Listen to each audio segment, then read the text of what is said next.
प्रधानमंत्री के बारे में, उनकी शक्तियाँ, कार्य, कर्तव्य, राष्ट्रपति के साथ संबंध आदि। तो चलिए शुरू करते हैं। शुरू करने से पहले चैनल को सब्सक्राइब कर लीजिए। नरेंद्र मोदी व्यक्तिगत तौर पर भारत के 15वें प्रधानमंत्री हैं। भारतीय संविधान के अनुच्छेद 75 केवल इतना कहता है कि भारत का एक प्रधानमंत्री होगा जिसकी नियुक्ति राष्ट्रपति करेगा। प्रधानमंत्री मंत्रिपरिषद का नेता होता है। राष्ट्रपति केवल नाम मात्र का शासक होता है, जबकि प्रमुख कार्यकारी शक्तियां प्रधानमंत्री में निहित होती हैं। भारत में राष्ट्रपति राष्ट्र का प्रमुख होता है, जबकि प्रधानमंत्री सरकार का प्रमुख होता है।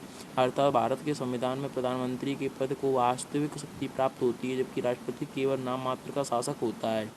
प्रधानमंत्री को पद ग्रहण करने से पूर्व भारत के राष्ट्रपति द्वारा उसके पद एवं गोपनीयता की शपथ दिलाई जाती है। आइए प्रधानमंत्री के कार्यों को विस्तृत रूप से जानते हैं। प्रधानमंत्री के कार्य एवं शक्तियाँ इस प्रकार हैं। मंत्रिपरिषद के संबंध में उसके प्रमुख कार्य इस प्रकार हैं। मंत्री नियुक्त करने हेतु अपने दल के सदस्यों के नाम राष्ट्रपति को सुझाता है। राष्ट्रपति केवल उन्हीं लोगों को मंत्री बना सकता है जिनके नामों की सिफारिश प्रधानमंत्री करता है। दूसरा, यह निश्चित करता है कि किस मंत्री को कौन सा विभाग दिया जाएगा और वह उनको आवंटित विभाग में फेरबदल भी कर सकता है।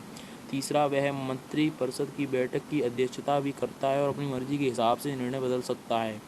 चौथा, किसी मंत्री को त्यागपत्र देने या उसे बर्खास्त करने की सलाह राष्ट्रपति को दे सकता है। पांचवा, वह सभी मंत्रियों की गतिविधियों को नियंत्रित और निर्देशित भी करता है।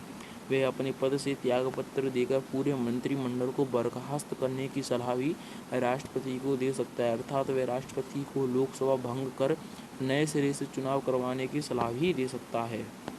नोट: यदि प्रधानमंत्री अपने पद से त्यागपत्र दे देता है तो उसकी मृत्यु हो जाती है तो अन्य मंत्री कोई कार्य नहीं कर सकते। अर्थात प्रधानमंत्री की मृत्यु के साथ ही मंत्रिपरिषद स्वयं ही समाप्त हो जाती है। नियुक्तियों के संबंध में अधिकार: प्रधानमंत्री द्वारा राष्ट्रपति को निम्न अधिकारों की नियुक्तियों के संबंध में राय देने का अधिकार है। पहला, भारत के नियंत्रक एवं महालेखा परीक्षक (CAG) के लिए। दूसरा, भारत का महान्यायवादी। तीसरा, भारत का महाधिवक्ता। चौथा, संघ लोक सेवा आयोग यानी UPSC के अध्यक्ष एवं उनके सदस्यों का चुनाव। चुनावी आयुक्तों का चुनाव। वित्त आयोग के अध्यक्ष एवं उनके सदस्यों का चुनाव। संसद के संदर्भ में अधिकार: प्रधानमंत्री निचले सदन का नेता होता है और वह निम्न शक्तियों का प्रयोग करता है। वह राष्ट्रपति को संसद का सत्र आहूत करने और उसका सत्रावसान करने को परामर्श देता है। वह लोकसभा को किसी भी समय विघटित करने की सलाह राष्ट्रपति को दे सकता है। वह सभा पटल पर सरकार की नीतियों की घोषणा करता है। प्रधानमंत्री की अन्य शक्तियाँ: वह राष्ट्र की विदेश नीति को मूर्त रूप देने में महत्वपूर्ण भूमिका निभाता है। वह केंद्र सरकार का प्रमुख वक्ता होता है। वह सत्ताधारी दल का नेता होता है। योजना आयोग, राष्ट्रीय विकास परिषद, राष्ट्रीय एकता परिषद, अंतर्राज्यीय परिषद और राष्ट्रीय जल संसाधन परिषद का अध्यक्ष होता है। आपातकाल के दौरान राजनीतिक स्तर पर आपदा प्रबंधन का प्रमुख होता है। वह सेनाओं का राजनीतिक प्रमुख होता है।